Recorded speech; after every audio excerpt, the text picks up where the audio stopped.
ആശ്വാസം നേടാം. ഹൃത്തിനുള്ളിൽ ജീവൻ നൽകും വചനം, തിരുവചനം. മിശിഹായിൽ പ്രിയമുള്ള സഹോദരങ്ങളെ, ഇന്നേ ദിവസം നാം ചിന്തിക്കുന്നത് വിശുദ്ധ മത്തായിയുടെ സുവിശേഷം 6-ാം അധ്യായം 24-ാമത്തെ വാക്യം ഒന്ന് നമ്മുടെ ജീവിതത്തിലേക്ക് ഉൾക്കൊള്ളുകയാണ്. ഞാനതുകൊണ്ട് ആ ഭാഗം ഒന്ന് വായിക്കുകയാണ്. 2 യജമാനന്മാരെ സേവിക്കുവാൻ ആർക്കും സാധിക്കുകയില്ല. ഒന്നുകിൽ ഒരുവനെ ദ്വേഷിക്കുകയും അപരനെ സ്നേഹിക്കുകയും ചെയ്യും, അല്ലെങ്കിൽ ഒരുവനെ ബഹുമാനിക്കുകയും അപരനെ നിന്ദിക്കുകയും ചെയ്യും. ദൈവത്തെയും മാമോനെയും സേവിക്കുവാൻ നിങ്ങൾക്ക് സാധിക്കുകയില്ല. ഈ ഭാഗം നമ്മളൊന്ന് നമ്മുടെ ജീവിതത്തിലേക്ക് ഉൾക്കൊള്ളുവാൻ പരിശ്രമിക്കുകയാണ്. പഴയ നിയമകാലത്ത് നമുക്കറിയാം അടിമ സമ്പ്രദായം ഉണ്ടായിരുന്നു.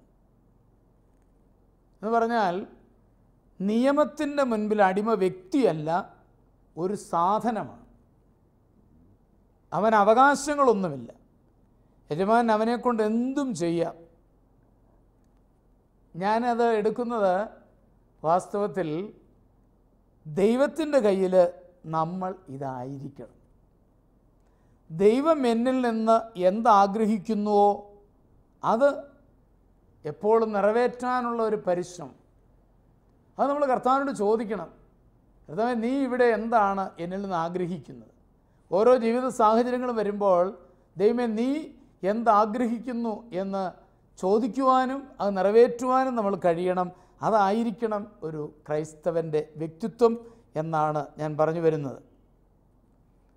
ഞാനിവിടെ എൻ്റെ ഒരു ആത്മീയ മകൾ, ഒരു റവറൻഡ് സിസ്റ്ററിന് ഇപ്പോൾ ഏകദേശം 75-80 വയസ്സുണ്ട്. സിസ്റ്റർ ഷെയർ ചെയ്യുന്ന കൂട്ടത്തിൽ എന്നോട് എപ്പോഴും പറയാറുള്ളൊരു കാര്യം ഇതാണ്: ഓരോ അവസരത്തിലും ദൈവമേ, നീ ഇപ്പോൾ എന്നോട് എന്താണ് ചെയ്യാൻ ആഗ്രഹിക്കുന്നതെന്ന് ചോദിച്ചിട്ടാണ് അച്ഛാ ചെയ്യുക. ഞാൻ ഒത്തിരി സന്തോഷത്തോടെ കേൾക്കുന്ന ഒരു കാര്യമാണ്. എനിക്ക് കാര്യമായിട്ടൊന്നും ആ അമ്മയെ നയിക്കുവാനില്ല. കാരണം എല്ലാം ദൈവത്തോട് ചോദിച്ചിട്ട് ചെയ്യുന്ന ഒരു രീതിയാണ് ആ അമ്മയ്ക്ക്. ഞാനതൊരു ഉദാഹരണമായിട്ട് ഇപ്പോൾ കൊണ്ടുവരികയാണ്. വളരെ മാതൃകാപരമായിട്ടുള്ളൊരു കാര്യമാണത്. എല്ലാ നിമിഷങ്ങളിലും കർത്താവിനോട് ചോദിക്കുക. അമ്മ അത് ചോദിക്കുന്നു എന്നുള്ളത് ഞാൻ സന്തോഷത്തോടെ നിങ്ങളുടെ മുമ്പിൽ പങ്കുവയ്ക്കുകയാണ്. രണ്ടാമതായിട്ട് നമ്മളിവിടെ കാണുന്നത്, അടിമയ്ക്ക് തൻ്റേതായ സമയമില്ല. സമയം മുഴുവനും യജമാനൻ്റേതാണ്. 24 മണിക്കൂറും യജമാനൻ്റേതാണ്. ഇന്ന് നമുക്കറിയാം ഡ്യൂട്ടി ടൈം, സ്പെയർ ടൈം, ഇൻട്രോയിൽ, ഇങ്ങനെയൊക്കെ പല തരത്തിൽ നമ്മുടെ സമയത്തെ തിരിച്ചിട്ടുണ്ട്. അതന്നില്ല. 24 മണിക്കൂറും യജമാനൻ്റേതാണ്. നമുക്കറിയാം നമ്മുടെ ജീവിതത്തിൽ 24 മണിക്കൂറും യേശുവിൻ്റേതാണ്. ദൈവം ആഗ്രഹിക്കുന്നത് എപ്പോഴും ചെയ്യുക. അതാണ് നമ്മൾ ദൈവം ആഗ്രഹിക്കുന്നത്. 1 കൊരിന്തോസ് 6:20 നിങ്ങൾക്കെല്ലാം അറിയാവുന്നതാണ്.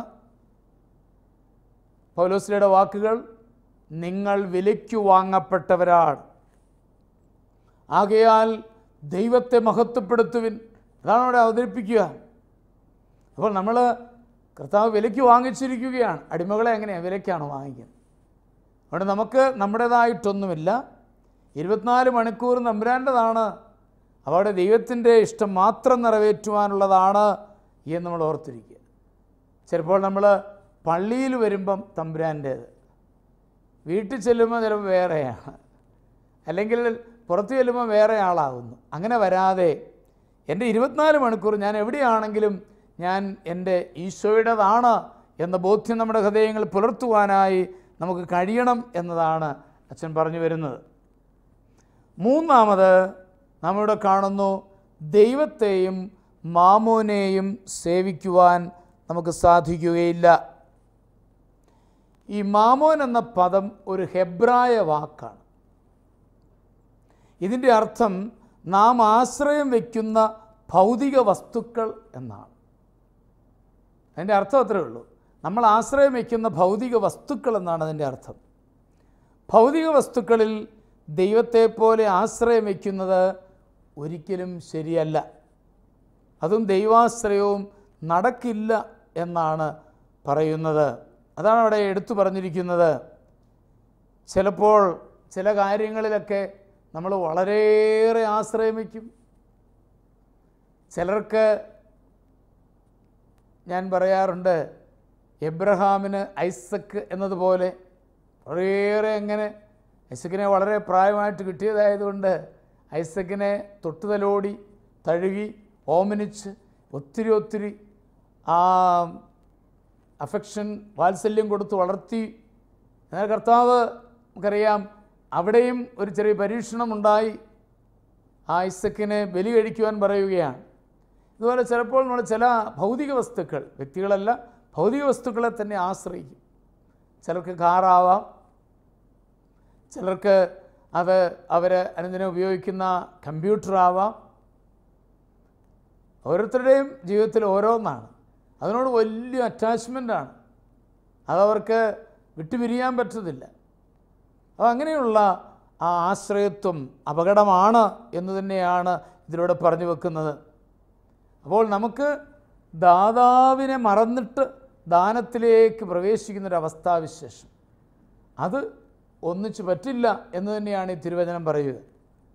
ഇത് ഭൗതിക വസ്തുക്കൾ മാത്രമല്ല, ചിലപ്പോൾ നമ്മൾ ജീവിത പങ്കാളിയാവാം, മക്കളാവാം, ആരാണെങ്കിലും ദൈവത്തെക്കാൾ ഉപരിയായിട്ടുള്ളൊരു സ്നേഹം അത് നന്മയല്ല എന്നിവിടെ പറഞ്ഞു വെക്കുകയാണ്. ഇനിയും നാലാമതായിട്ട് ഞാൻ കാണുന്നത് ഭൗതിക വസ്തുക്കളെല്ലാം ദൈവത്തിൻ്റേതാണ്.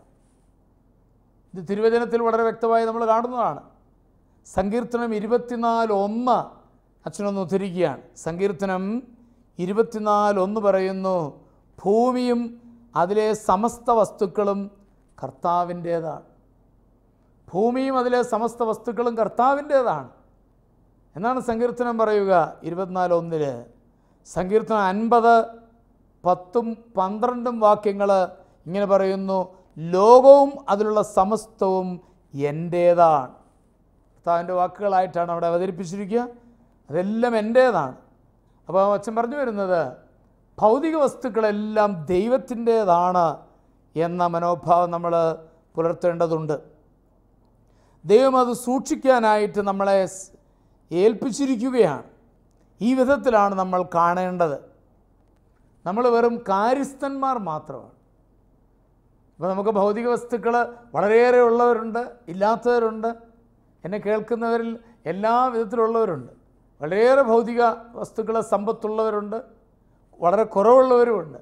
നമുക്കുള്ളതെല്ലാം ദൈവത്തിൻ്റേതാണ്. അത് ഏൽപ്പിച്ചിരിക്കുകയാണ്. കാര്യസ്ഥന്മാരാണ്, അവരെ ഏൽപ്പിച്ചിരിക്കുകയാണ്. അത് കൈകാര്യം ചെയ്യേണ്ടത് യജമാനൻ്റെ ഹിതമനുസരിച്ചാണ്. ഞാൻ ഇത്തരുണത്തിൽ ഓർക്കുകയാണ്, ഞാൻ ശുശ്രൂഷ ചെയ്തിരുന്ന ഒരു ഇടവകയിൽ, അവിടെ ശുശ്രൂഷ ചെയ്തിരുന്ന അവസരത്തിൽ അവിടെ ഒരു സാറ് നോർത്തിലാണ് തൻ്റെ ബിസിനസ്സെല്ലാം കെട്ടിപ്പടുത്തിരിക്കുന്നത്. അവധിക്കാലത്ത് അദ്ദേഹം നാട്ടിൽ വരും. നാട്ടിൽ വരുന്ന അവസരത്തിൽ ധാരാളം ആളുകൾ, അച്ഛന്മാരും സിസ്റ്റേഴ്സും അൽമാരും എല്ലാം അദ്ദേഹത്തെ സമീപിക്കും. പല പല സഹായങ്ങൾക്കായിട്ടാണ്. അച്ഛന്മാർ പള്ളി പണിക്കായിരിക്കും, സിസ്റ്റേഴ്സ് മഠത്തിൻ്റെ വികസനത്തിനായിരിക്കും, ആളുകൾ വീട് പണിയാൻ, അങ്ങനെയൊക്കെ ആയിരിക്കും. ആരെയും നിരാശപ്പെടുത്താറില്ല. കാര്യം ജനുവിനാണ് എന്നറിഞ്ഞാൽ ഉടനെ തന്നെ അദ്ദേഹം സഹായം കൊടുക്കും. നിസ്സാരമല്ല കൊടുക്കുന്നത്, ലക്ഷങ്ങളാണ് കൊടുക്കുക. എനിക്കൊരു ദിവസം ഈ ഇടവക്കാരനാണല്ലോ, അതുകൊണ്ട് ഞാൻ വിളിച്ച് എൻ്റെ മുറിക്കകത്തിരുത്തി കഥയൊക്കെ അടച്ചു, ആരും കേൾക്കാതെ. ഞാൻ ചോദിച്ചു, സാറേ, നനയുന്നിടത്ത് തന്നെ പിന്നെയും കുഴിക്കുന്നതായിട്ട് തോന്നുന്നുണ്ടോ? അത് നമുക്കറിയാം, ഒരു ഫ്രേസാണ്. സാറിൻ്റെ ആ നന്മയെ അവർ മുതലെടുക്കുന്നുണ്ടോ എന്നുള്ള അർത്ഥത്തിലാണ് ഞാൻ ചോദിച്ചത്. ഉടനെ സാറ് എന്നോട് ചോദിച്ചു, എന്നാ സാർ? അല്ല, സാറിനോട് ഇങ്ങനെ ഒത്തിരി പേര് ചോദിക്കുന്നു, എല്ലാവർക്കും കൊടുക്കുന്നു, അതുകൊണ്ട് ചോദിച്ചതേ ഉള്ളൂ. ഉടനെ സാറ് പറയുകയാണ്, അച്ഛാ, ആരൊക്കെ ചോദിച്ചാലും ഞാൻ കൊടുക്കും. കാരണം ഞാൻ ഇവിടെ വരുമ്പോൾ 1 ലക്ഷമേ കൊടുത്തു തീർത്തുള്ളെങ്കിൽ ഞാൻ തിരിച്ചു ചെല്ലുമ്പോൾ എനിക്ക് ദൈവം 5 ലക്ഷം തരും. ഞാനിവിടെ വരുമ്പോൾ 5 ലക്ഷം കൊടുത്തു തീർത്താൽ ഞാൻ തിരിച്ചു ചെല്ലുമ്പോൾ ദൈവം എനിക്ക് 50 ലക്ഷം തരും. അപ്പോൾ ഞാൻ കൊടുക്കാതിരിക്കാൻ പറ്റുമോ അച്ഛാ? എല്ലാം ദൈവം തന്നതല്ലേ, എൻ്റെതല്ലല്ലോ ഇത്, അതുകൊണ്ട് ഞാൻ കൊടുക്കും അച്ഛാ എന്ന് അയാൾ പറഞ്ഞത് ഞാനിപ്പോഴും വളരെ സ്നേഹത്തോടെ സന്തോഷത്തോടെ ഓർക്കുന്നുണ്ട്. ഞാൻ കൊണ്ടുവരുന്ന ചിന്ത മറ്റൊന്നുമല്ല, എല്ലാം ദൈവത്തിൻ്റേതാണ്. ഭൗതിക വസ്തുക്കളെല്ലാം ദൈവത്തിൻ്റേതാണെങ്കിൽ ഒരിക്കലും അതിൽ നമുക്ക് നമ്മുടെ ഇഷ്ടം പോലെ കൈകാര്യം ചെയ്യാൻ സാധ്യമല്ല എന്നുള്ളത് എപ്പോഴും ഓർത്തിരിക്കേണ്ടതാണ്. ഭൂമിയും അതിലെ സമസ്ത വസ്തുക്കളും കർത്താവിൻ്റേതാണെന്ന ചിന്ത നമ്മുടെ മനസ്സുകളെ സ്വാധീനിക്കട്ടെ. 5-ാമതായി, വസ്തുക്കളേക്കാൾ പ്രധാനപ്പെട്ടവരാണ് വ്യക്തികൾ. നമുക്കറിയാം അല്ലേ, ഇൻഡിവിജ്വൽസ്, നമ്മുടെ ഓരോ വ്യക്തിയുമാണ് ഒരു സാധനത്തേക്കാൾ പ്രധാനപ്പെട്ടതെന്ന് എല്ലാവർക്കും അറിയാവുന്നതാണ്. അത് നമ്മൾ മനസ്സിലാക്കേണ്ടതാണ്. വ്യക്തികൾ വെറും സാധനങ്ങളായി കണ്ട് ശേഖരിച്ചു വയ്ക്കുന്ന ധനം തെറ്റാണ്. എങ്ങനെയെങ്കിലും ആരെ പറ്റിച്ചാണെങ്കിലും എങ്ങനെയെങ്കിലും പണം സമ്പാദിക്കുക എന്ന ചിന്തയിൽ പോകുന്ന ധാരാളം ആളുകളെ കാണുന്നുണ്ട്. എന്നോട് പിണങ്ങരുതാരും. പലപ്പോഴും നമ്മൾ അജപാലന ശുശ്രൂഷയിൽ വ്യാപരിക്കുമ്പോൾ കണ്ടുമുട്ടുന്ന കാര്യങ്ങളാണ്. എന്തൊക്കെ ആർക്കൊക്കെ സംഭവിച്ചാലും കൊള്ളാം, എനിക്ക് പണം ശേഖരിക്കണം, എനിക്ക് സമ്പത്തുണ്ടാക്കണം, അതിനുവേണ്ടി തത്രപ്പെടുന്ന മനുഷ്യർ ധാരാളമുണ്ട്. വ്യക്തിവികാരങ്ങളെ മാനിക്കാതെ അധാർമികമായി ശേഖരിക്കുന്ന ധനം ശരിയല്ല. അത് നമ്മളെ നാശത്തിലേക്ക് നയിക്കുമെന്നുള്ളതിന് യാതൊരു സംശയമില്ല. അപ്പോൾ വ്യക്തികളാണ് പ്രധാനപ്പെട്ടത്. പണം വേണ്ടെന്നോ പണം മോശമാണെന്നോ ഒന്നും അച്ഛന് പറയാനില്ല. പക്ഷേ വ്യക്തിത്വത്തെ മാനിക്കാതെ, അവരുടെ വികാരങ്ങളെ മാനിക്കാതെ ഞാൻ പണം സമ്പാദിക്കുമ്പോൾ അത് തീർച്ചയായും ദൈവത്തിന് തിരുമുമ്പാകെ തെറ്റാണ് എന്ന് മനസ്സിലാക്കുവാൻ നമുക്ക് കഴിയട്ടെ. 6-ാമത്, ധനമൊരു കുറഞ്ഞ നന്മയായി കരുതണം. ധനം തിന്മയാണെന്ന് പറയുന്നില്ല, തിന്മയിലേക്ക് നയിക്കാം എന്നാണ് വചനം പറയുന്നത്. എല്ലാവർക്കും അറിയാം, 1 തിമോത്തി 6:10. 1 തിമോത്തിയോസ് 6-ാം അധ്യായം 10-ാം വാക്യം പറയുന്നത് എന്താണ്? ധനമോഹമാണ് എല്ലാ തിന്മകളുടെയും അടിസ്ഥാനമെന്നാണ് പറയുന്നത്. ധനമോഹമാണ് എല്ലാ തിന്മകളുടെ അടിസ്ഥാനമെന്ന് തിരുവചനം തന്നെ പറഞ്ഞു വച്ചിരിക്കുകയാണ്. അപ്പം ധനം കൊണ്ട് എന്തും നേടാം എന്ന് കരുതുന്നത് തെറ്റാണ്. അങ്ങനൊരു ഫ്രേസില്ലേ, എന്താ വേണേലും പണം കൊടുത്താൽ മേടിക്കുക, ഇങ്ങനെ ചിലർ പറയാറുണ്ട്. പക്ഷേ അത് തെറ്റാണ്.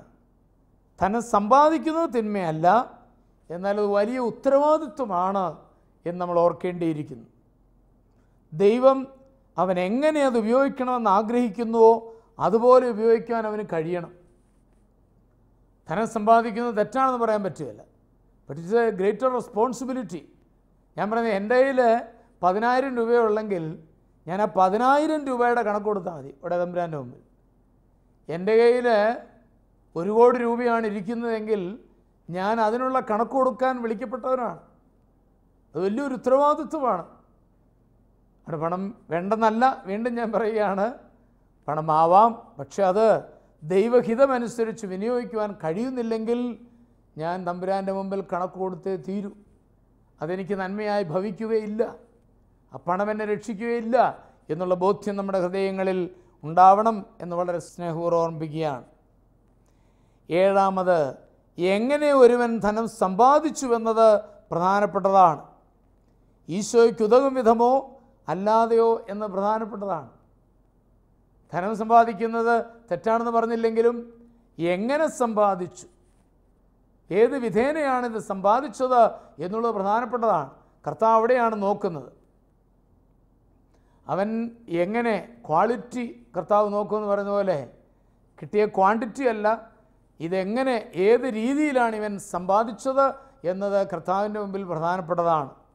അപ്പോൾ അന്യായമായ രീതിയിൽ, ഈശോയ്ക്ക് ഉതകാത്ത രീതിയിൽ നമ്മൾ ധനം സമ്പാദിക്കുമ്പോൾ തീർച്ചയായിട്ടും പ്രിയമുള്ള സഹോദരങ്ങളെ, നമ്മൾ ദൈവത്തിന് മുമ്പിൽ കണക്ക് കൊടുക്കണമെന്നും ഈ ചെറിയ വചനം നമ്മെ അനുസ്മരിപ്പിക്കുകയാണ്. 8-ാമത്, സത്യസന്ധതയും അഭിമാനവും കളഞ്ഞുകുളിച്ച് ധനം സമ്പാദിക്കുക. ഉദാഹരണമായിട്ട് വളരെ കോമൺ ആയിട്ട് നടക്കും, നമുക്കറിയാം, കള്ളക്കച്ചവടം, കള്ളത്തൂക്കം. ഇയാൾ ആത്മാവിനെ നശിപ്പിച്ച് കീശ വീർപ്പിക്കുകയാണ്. ഒരിക്കലും ശരിയല്ല. ഞാൻ ചെറിയൊരു ഉദാഹരണം പറഞ്ഞതേ ഉള്ളൂ. എന്നെ കേൾക്കുന്നവർ പറയും, എനിക്കറിയാം അച്ഛാ അതൊക്കെ വളരെ ചെറുതല്ലേ, ഇതിലുമൊക്കെ വളരെ കട്ടുകൂടിയ സാധനങ്ങൾ ഇന്ന് നിലനിൽക്കുന്നു. അഴിമതി, അതും ലക്ഷക്കണക്കിന് രൂപയുടെ അഴിമതിയെക്കുറിച്ചൊക്കെ നമ്മൾ കേൾക്കാറുണ്ട്. റിയാലിറ്റി യാഥാർത്ഥ്യബോധത്തോടെ ആണോ അത് യാഥാർത്ഥ്യമാണോ എന്നും എനിക്കറിഞ്ഞുകൂടാ, ഞാനതിലേക്കൊന്നും കൈകടത്തുന്നില്ല. പക്ഷേ ഒരു കാര്യം ഉറപ്പാണ്, ഇങ്ങനെ ഒക്കെ കീശ വീർപ്പിക്കുന്നത് ഒരിക്കലും ശരിയല്ല. ഇതിനെല്ലാം ദൈവത്തിന് മുമ്പിൽ കണക്ക് കൊടുക്കേണ്ടി വരുമെന്നുള്ളത് നമ്മൾ ഓർത്തിരിക്കേണ്ടതാണ്. 9, ബലഹീനനായ എതിരാളിയെ തകർത്തുകൊണ്ട് ചിലർ പണം സമ്പാദിക്കുന്നു.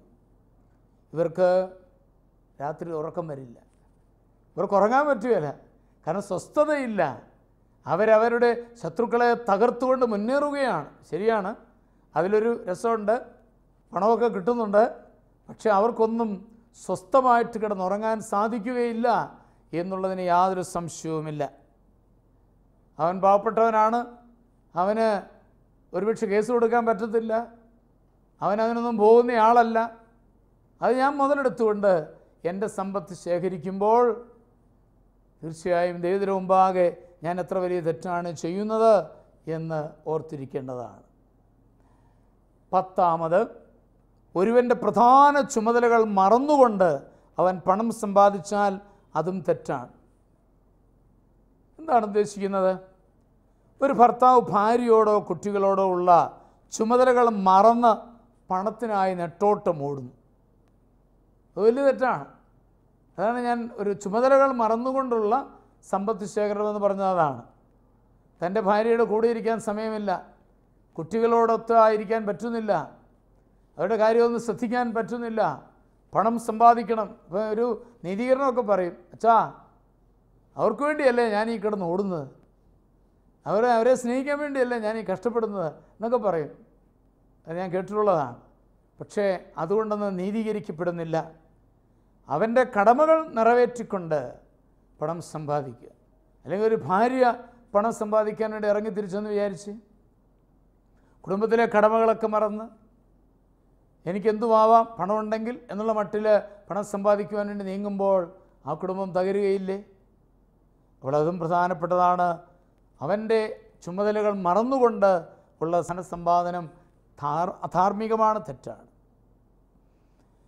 11, ചിലർ തനിക്കുള്ള പണം ഉപയോഗിക്കുന്നില്ല, പിശുക്ക് കാണിച്ച് വെച്ചുകൊണ്ടിരിക്കും, ഒന്നിനും ഉപയോഗിക്കത്തില്ല. അതും നാശമാണ്. ഇതെല്ലാം ഈ വചനം നമുക്ക് വ്യക്തമാക്കി തരുന്ന ചിന്തകളാണ്. ചിലർക്ക് കിട്ടുന്ന പൈസ ഉപയോഗിക്കത്തില്ല, വളരെ മൈസേർലി ആയിട്ട് വളരെ പിശുക്കോടുകൂടി അതുപയോഗിക്കുന്ന വ്യക്തികളുണ്ട്. എല്ലാം ഇങ്ങനെ സമ്പത്ത് ശേഖരിച്ച് വെക്കുക എന്നുള്ളതല്ലാതെ അത് ഉപയോഗിക്കാതിരിക്കുന്ന അവസരം, ആവശ്യമുള്ളതിന് ഉപയോഗിക്കേണ്ടതാണ് എന്നുള്ളത് മനസ്സിലാക്കാതെ അങ്ങനെ അത് സൂക്ഷിച്ചു വെച്ച് ഒരു വിധത്തിൽ പറഞ്ഞാൽ അതിനെ ആരാധിക്കുന്ന രീതിയിൽ അത് കണ്ട് സന്തോഷിക്കുക, ഇത്ര എനിക്കുണ്ടല്ലോ എന്നോർത്ത് എപ്പോഴും സന്തോഷിച്ചുകൊണ്ടിരിക്കുക, ആവശ്യങ്ങൾക്ക് ഉപയോഗിക്കാതിരിക്കുന്ന അവസ്ഥാവിശേഷവും തെറ്റു തന്നെയാണ് എന്നുള്ളതിന് സംശയമില്ല. 12, ഒരുവൻ തൻ്റെ ധനം സ്വാർത്ഥപരമായി മാത്രം ഉപയോഗിക്കുന്നു എന്ന് പറഞ്ഞാൽ സ്വന്തം കാര്യം സിന്ദാബാദ്, എൻ്റെ കാര്യത്തിന് ഞാൻ ഉപയോഗിക്കും, വേറൊരാൾക്കിത് കൊടുക്കുന്ന പ്രശ്നമില്ല. കാര്യമൊക്കെ ശരി, നമ്മൾ ദശാംശത്തെക്കുറിച്ചൊക്കെ പറയാറുണ്ട്, എങ്കിലും നമ്മൾ ആലോചിച്ച് നോക്കേണ്ടതാണ്. കർത്താവ് നമ്മുടെ കയ്യിൽ 10 രൂപ തന്നിട്ട് അതിൽ 1 രൂപ എനിക്ക് വേണ്ടി നീ മാറ്റണം എന്ന് കർത്താവ് പറയുന്നതാണ് ദശാംശം. അതൊന്നും മാറ്റാതെയും ഇനി ഒരു സത്പ്രവൃത്തിക്ക് ഉപയോഗിക്കാതെ എൻ്റെ സ്വാർത്ഥ ലാഭത്തിന് വേണ്ടി മാത്രം ഞാൻ ഉപയോഗിക്കുന്ന വ്യക്തികൾ, അതിന് ലക്ഷൂറിയസ് ആയിട്ടത് ചെയ്യും, അല്ലാത്തതിനൊന്നും ഉപയോഗിക്കത്തില്ല. അങ്ങനെയുള്ള വ്യക്തികളുണ്ട്. അത് തീർച്ചയായിട്ടും ഞാൻ പറയേണ്ട നാശത്തിലേക്ക് ചെന്നെത്തുന്ന കാര്യങ്ങളാണ് എന്ന് നമ്മൾ മനസ്സിലാക്കേണ്ടതുണ്ട്. 13, ഒരുവൻ ധനം തിന്മയ്ക്കായിട്ട് ഉപയോഗിക്കുന്നു എന്ന് പറഞ്ഞാൽ മറ്റുള്ളവരെ പാപം ചെയ്യാൻ പ്രേരിപ്പിക്കുന്നു. അത് വീണ്ടും അധാർമികമായ ഉപയോഗമാണ്. അപ്പോൾ നമുക്ക് ദൈവം തന്ന സമ്പത്താണ്, ഞാൻ പറഞ്ഞത് സമ്പത്ത് അതിൽ തന്നെ അധാർമികമല്ല. ആ സമ്പത്ത് നമ്മൾ സ്വീകരിച്ചിട്ട് അത് തിന്മയ്ക്ക് വേണ്ടി ഉപയോഗിക്കുന്നു. എന്തൊക്കെയാണ് എന്ന് അച്ഛൻ പറയേണ്ടതില്ലല്ലോ. അതിനകത്ത് മദ്യപാനം വളരെ കോമൺ ആയിട്ടുള്ളൊരു കാര്യമാണ്. മദ്യപിക്കുന്ന വ്യക്തികളുണ്ട്, അവർ പറയുന്നത് എന്താ, എൻ്റെ പൈസയാണ്, ഞാൻ ഇഷ്ടം പോലെ ഉപയോഗിക്കും, നീ പോടാവുകയെ, ആർക്കാ അതിന് ചോദിക്കാൻ അവകാശം എന്നൊക്കെ ചിന്തിക്കും. അപ്പോൾ അത് നമുക്കറിയാം പാപം ചെയ്യാനായിട്ട് ഉപയോഗിക്കുകയാണ്. ഇനി അതുപോലെ നമുക്കറിയാം മറ്റു ചില തിന്മകളൊക്കെ കടന്നു വരും. അത് മാത്രമല്ല, ഇത് ഞാനൊരു ഉദാഹരണം പറഞ്ഞതേ ഉള്ളൂ. അല്ലെങ്കിൽ അധാർമികമായ വഴികൾ, ഉദാഹരണമായിട്ട് ലൈംഗികമായിട്ടുള്ള തിന്മകൾ, അല്ലെങ്കിൽ ആ തലങ്ങളല്ല മറ്റ് രീതികളായിട്ടുള്ള മറ്റുള്ളവരെ നശിപ്പിക്കാനായിട്ട് ഉപയോഗിക്കുക, കേസുകൾ കളിച്ച് ഇഷ്ടംപോലെ പണം നശിപ്പിക്കുന്നവരുണ്ട്. ഇതെല്ലാം ഗൗരവമായ തെറ്റുകൾ തന്നെയാണ്. അപ്പം തിന്മയ്ക്കായിട്ട് ഉപയോഗിക്കുന്ന പണവും വളരെ ഗൗരവമായ തെറ്റ് എന്ന് മനസ്സിലാക്കേണ്ടതുണ്ട്. 14, ഒരുവൻ ധനം സ്വന്തം സ്വതന്ത്രമായ നിലനിൽപ്പിനും മറ്റുള്ളവരുടെ സന്തോഷത്തിനുമായി ഉപയോഗിക്കുന്നത് തികച്ചും നല്ലതാണ്. ഞാൻ പോസിറ്റീവ് സൈഡിലേക്ക് വന്നാൽ അതാണ് സ്വന്തം സ്വതന്ത്രമായ നിലനിൽപ്പിന് ഉപയോഗിക്കണം. കർത്താവ് ആഗ്രഹിക്കുന്നത്, അതിനാണ് അവന് കൊടുത്തത്. മറ്റുള്ളവരുടെ സന്തോഷത്തിനായിട്ട് ഉപയോഗിക്കുന്നത്, മറ്റുള്ളവരുടെ സന്തോഷം ഉണ്ടാകാൻ, മറ്റുള്ളവർക്ക് ആശ്വാസം ഉണ്ടാകാൻ അത് ഉപയോഗിക്കുന്നത് ദൈവം എപ്പോഴും അപ്രീഷിയേറ്റ് ചെയ്യുന്ന കാര്യമാണ്, അംഗീകരിക്കുന്ന കാര്യമാണ് എന്ന് മനസ്സിലാക്കിയിരിക്കണം. അപ്പസ്തോല പ്രവർത്തനം 20:35, അപ്പസ്തോല പ്രവർത്തനം 20:35 ഒന്ന് ശ്രദ്ധിക്കുക. സ്വീകരിക്കുന്നതിനേക്കാൾ കൊടുക്കുന്നതാണ് ശ്രേയസ്കരമെന്ന കർത്താവിൻ്റെ വാക്കുകൾ നിങ്ങളെ ഞാൻ ഓർമ്മിപ്പിക്കുന്നു. പൗലോസ് പറയുകയാണ്, സ്വീകരിക്കുന്നതിനേക്കാൾ കൊടുക്കുന്നതാണ് ശ്രേയസ്കരം എന്ന കർത്താവിൻ്റെ വാക്കുകൾ നിങ്ങളെ ഞാൻ ഓർമ്മിപ്പിക്കുന്നു. അപ്പസ്തോല പ്രവർത്തനം 20:35 പറഞ്ഞ വാക്കുകളാണ് ഞാൻ നിങ്ങളുടെ മുമ്പിൽ ഇപ്പോൾ ഉദ്ധരിച്ചത്. അപ്പോൾ നമുക്ക് കർത്താവ് നൽകിയിരിക്കുന്നത് സ്വീകരിക്കണം, എന്നാൽ അതിനേക്കാളേറെ കൊടുക്കുവാനുള്ള താല്പര്യത്തോടു കൂടി, ആവശ്യമുള്ളിടത്ത് അത് കൊടുക്കുവാനുള്ള താല്പര്യത്തോടു കൂടി സമ്പത്തിനെ കാണുവാൻ നിങ്ങൾക്ക് കഴിയണം എന്നതാണ് ഈശോ നമുക്ക് പറഞ്ഞു തരുന്ന സന്ദേശം. അവിടെ ഒരു വാക്യമേ ഉള്ളെങ്കിലും വളരെയേറെ ധന്യമാണ് ആ വാക്യമെന്ന് ഓർത്തിരിക്കുക. 2 യജമാനന്മാരെയും കൂടെ ഒരുമിച്ച് സേവിക്കുവാൻ നമുക്ക് സാധ്യമല്ല എന്ന ചിന്തയിലൂടെ കർത്താവ് നമ്മുടെ മുമ്പാകെ അവതരിപ്പിക്കുന്നതാണ്. പ്രധാനമായിട്ടും ആ മാമോൻ എന്ന പദത്തിൽ നിന്നുമാണ് ഞാൻ പോയത്. സമ്പത്തിനെക്കുറിച്ചുള്ള ചിന്തയാണ്.